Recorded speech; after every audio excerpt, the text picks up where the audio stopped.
প্রতিষ্ঠা করা হবে ইনশাআল্লাহ। এবং প্রবাসীদের সমস্যা সমাধানে ভিসা, টাকা উত্তোলন, মৃত্যু পরবর্তী দেশে আনা সহ আমরা বিশেষ সহযোগিতার ব্যবস্থা আমরা করব। প্রতিটি ইউনিয়নে সকল নাগরিকের জন্য হেলথ কার্ড চালু করা হবে ইনশাআল্লাহ। নারীদের জন্য নিরাপদ অর্থনৈতিক সক্ষমতা গড়ে তোলা এবং তাদের জন্য বুটিক, বাটিক, হস্তশিল্প সহ কাজের প্রশিক্ষণের ব্যবস্থা করা হবে। কৃষকদের জন্য প্রান্তিক ঋণ, কৃষি পণ্য বিতরণের, বিপণনের আধুনিক মেশিনারিজের বিতরণের ব্যবস্থা আমরা করব। নারিকেল, সুপারি, সোয়াবিন এবং ইলিশ এই লক্ষ্মীপুরের 4 অন্যতম রপ্তানিকারক দ্রব্য। আমরা বিদেশে আমরা এটিকে রপ্তানি করার জন্য আন্তর্জাতিকভাবে আমরা উদ্যোগ গ্রহণ করব। লক্ষ্মীপুরে একটি ইকোনমিক জোন, এই লক্ষ্মীপুরকে আমরা রূপান্তরিত করব ইনশাআল্লাহ। সুস্থ দেহ, সুস্থ মন গড়ে তুলি সুন্দর জীবন, এই লক্ষ্যে আমরা আধুনিক খেলার মাঠ উন্নয়ন, নিয়মিত খেলাধুলা এবং জিমনেশিয়াম আমরা গড়ে তুলব। দুর্নীতিমুক্ত স্বচ্ছ প্রশাসনিক কাঠামো গঠন, জনসেবা নিশ্চিত করা হবে ইনশাআল্লাহ।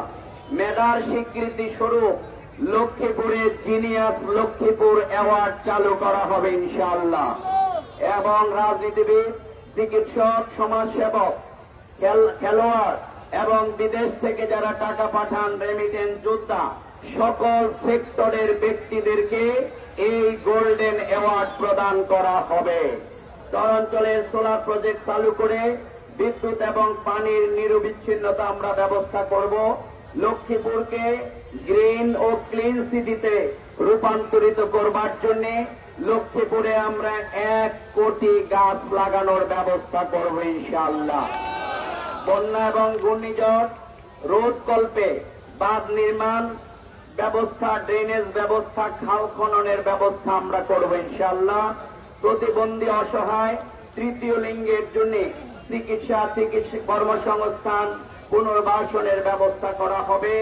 বয়স্কদের শারীরিক চর্চার জন্য ওয়ার্কওয়ে একটি বোটানিক্যাল গার্ডেন প্রতিষ্ঠা করা হবে ইনশাআল্লাহ।